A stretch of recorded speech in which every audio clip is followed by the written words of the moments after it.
before the NFL had television contracts, before the Super Bowl, before most teams even existed. There was one franchise already grinding through the chaos of early pro football. A team born in Chicago neighborhoods, built on sandlots, factory jobs, and stubborn survival. The Cardinals were there at the very beginning of the National Football League. And their story is one of the strangest journeys in the entire history of the sport. This franchise didn't start in Arizona, not even close. The roots go back to Chicago in the 1890s, when organized football barely had rules and most teams disappeared after a season or two. But somehow this club kept going.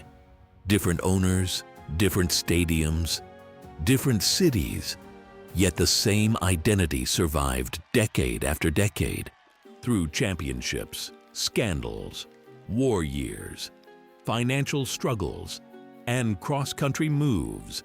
The Cardinals became one of the oldest continuous franchises in professional sports.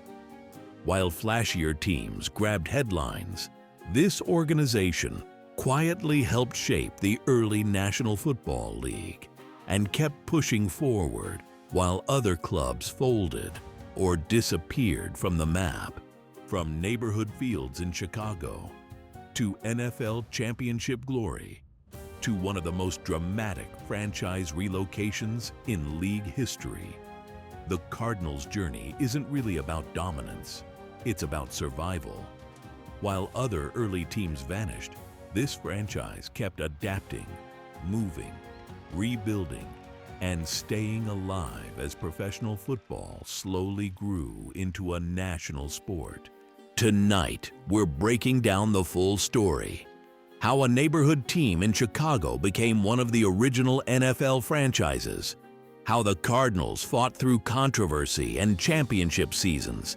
And how a move across the country reshaped the organization just before the AFL-NFL merger changed professional football forever. Before we get into the full story, if you enjoy deep football history like this, the teams, the moments, and the decisions that built the modern NFL, hit subscribe and join the channel. Every week, we break down the real history behind the game you watch today. The Cardinals' story begins in Chicago in 1898. The team started as the Morgan Athletic Club, a neighborhood football team formed by young men who simply wanted to compete on Sundays. They played on rough local fields, organized their own games, and operated more like a community club than a professional franchise. But this small sandlot team was quietly laying the foundation for what would become one of the oldest teams in football history. A few years later, the team gained the name that would follow it for more than a century. In 1902, owner Chris O'Brien purchased a set of used jerseys from the University of Chicago. The faded maroon color looked bright red in the sunlight. O'Brien reportedly laughed and said the color looked like cardinal red. From that moment on, the team became known as the Chicago Cardinals. In those early years, professional football was barely organized. Teams formed quickly and disappeared just as fast. Players often worked factory jobs during the week and played football on weekends for a little extra money. Schedules were loose, rules changed often, and stability was rare. Yet somehow the Cardinals kept going while dozens of other early teams faded away. By 1920, leaders of several Midwestern teams realized professional football needed structure if it was going to survive. Representatives met in Canton, Ohio, and formed the American Professional Football Association. 2 years later, the league changed its name to the National Football League. And the Chicago Cardinals were right there, As one of the founding franchises, the early NFL looked nothing like the league we know today. Teams traveled by train, rosters were small, and many players played both offense and defense without leaving the field. But the Cardinals quickly proved they could compete in this rough new league, building a reputation for physical football and disciplined play during the NFL's unstable early years. Chicago quickly became one of the centers of professional football. But the Cardinals weren't alone in the city for long. Another team, led by legendary coach George Halas, was rising fast: the Chicago Bears. From that point forward, the Cardinals had to compete not only against the rest of the league, but against a powerful rival sharing the same city. Despite the growing rivalry in Chicago, the Cardinals continued to build competitive teams during the league's early seasons. Tough runners, physical linemen, and disciplined defenses helped them stay in the fight, while professional football slowly gained credibility across the country. In a league still trying to prove it belonged alongside college football, every season was a battle for survival. The 1920s and early 1930s were turbulent years for professional football. Many teams struggled financially, especially during the Great Depression. Franchises folded, relocated, or simply disappeared from the league. Yet the Cardinals managed to hold on. Through unstable ownership and uncertain seasons, the team remained one of the NFL's few constants. As the league slowly stabilized, the Cardinals remained part of the NFL's foundation. They were not always the most dominant team, but they were consistently there, season after season, helping the young league build credibility. While other clubs faded from the standings and sometimes from existence, the Cardinals kept competing and kept the franchise alive. But staying alive in the league was only part of the story. In the middle of the 1920s, the Cardinals suddenly found themselves at the center of one of the most controversial championships the NFL would ever see. A moment that would give the franchise its first title and start a debate that still echoes through football history. In 1925, the Cardinals appeared to capture their first NFL championship. On paper, it looked like a major moment for the franchise, but almost immediately, the title became one of the most controversial decisions in league history. A championship that would spark arguments, protests, and debates that still surround the early NFL to this day. Late in that 1925 season, the Pottsville Maroons appeared to have secured the league's best record, and many believed they were the rightful champions. But after Pottsville played an unauthorized exhibition game in Philadelphia, the NFL ruled that the team had violated league territory rules and suspended the franchise for the remainder of the season.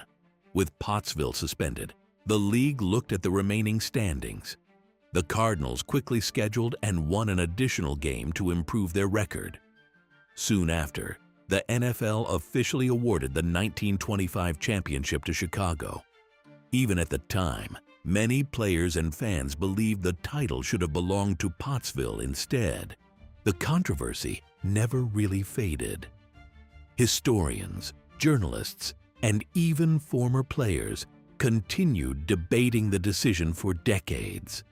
Some argued the Cardinals simply followed the league's rules, while others believed the championship had been taken from the rightful team. Nearly a century later, the 1925 title still stands as one of the most disputed championships in NFL history.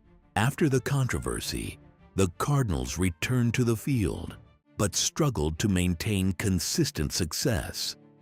The Bears and Packers began building powerful teams that dominated much of the league through the 1930s. Chicago was becoming a Bears town, and the Cardinals often found themselves fighting for attention as well as victories. Everything changed in 1947. That season, the Cardinals assembled one of the most dynamic offensive groups the league had ever seen. A backfield so talented reporters started calling it the $1 Million Backfield, an almost unimaginable label in an era when professional football salaries were still modest. The group featured quarterback Paul Chrisman, running backs Charlie Trippi and Elmer Angsman, and fullback Pat Harder. Together, they created a balanced offense that could attack defenses in multiple ways.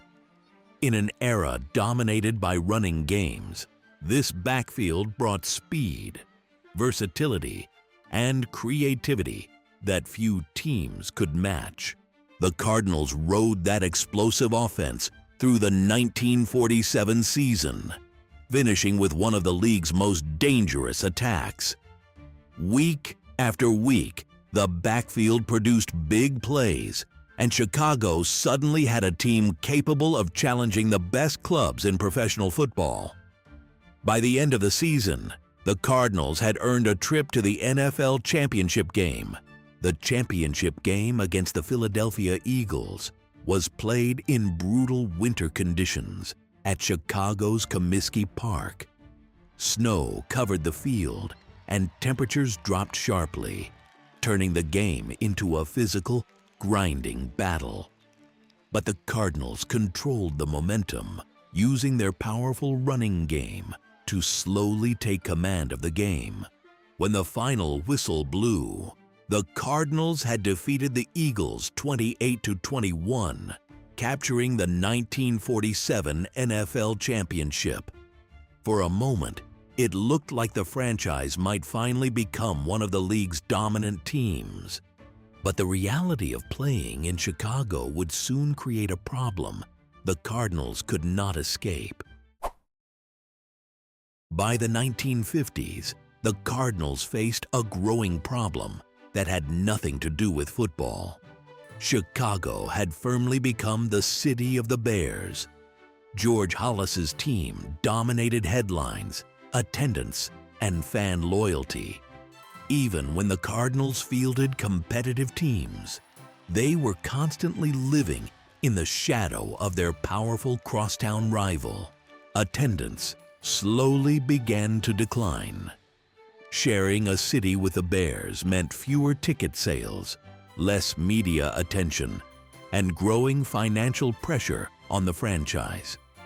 While other NFL teams were expanding their fan bases and building stronger identities, the Cardinals were struggling to carve out space in a market that already belonged to someone else. Ownership began facing a difficult reality. Staying in Chicago meant continuing to compete directly with one of the most powerful franchises in football. Even strong seasons could not change the fact that the Cardinals were playing second place in their own city. If the franchise wanted to survive long-term, a major change might be necessary. By the end of the 1950s, the decision was becoming clear. Remaining in Chicago meant fighting an uphill battle for fans, revenue, and attention every single season. The Cardinals' ownership began exploring a bold solution, leaving the city where the franchise had been born and finding a completely new home. In 1960, the move finally happened. The franchise relocated to St. Louis, becoming the St. Louis Cardinals. For the first time in more than 60 years, the team was no longer part of Chicago football. It was a dramatic shift, but it offered something the organization desperately needed: A city where the Cardinals could finally stand on their own. St. Louis embraced the team quickly.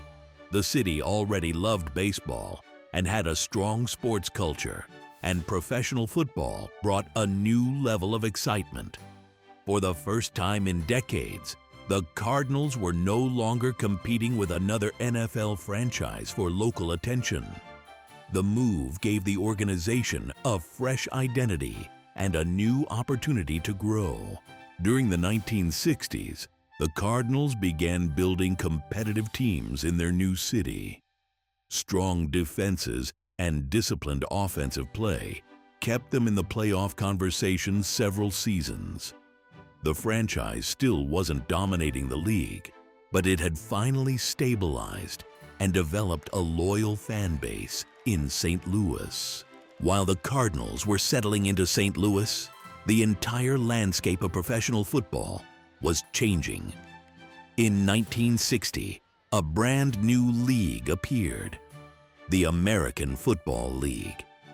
Suddenly, the NFL had real competition, and the battle between the two leagues began reshaping contracts, television deals, and the future of the sport. For nearly a decade, the two leagues competed for players, markets, and television attention. Salaries rose, rivalries intensified, and fans were suddenly watching two versions of professional football fighting for supremacy. Eventually, both sides realized the competition could not last forever. In 1966, the leagues agreed to merge, creating a single, unified professional football structure. The merger officially took effect in 1970, forming the modern NFL. By that point, the Cardinals had already traveled from Chicago to St. Louis, and the next chapters of their story were still ahead. The Cardinals began as a neighborhood team in Chicago in the 1890s and survived every era of professional football's evolution. Through controversy, championships, and relocation, the franchise endured while many others disappeared. Today, the Cardinals play in Arizona, but their roots stretch back to the very beginning of the NFL. If you enjoy deep football history like this, like the video, subscribe, and stick around. There is a lot more of the league's story still to tell.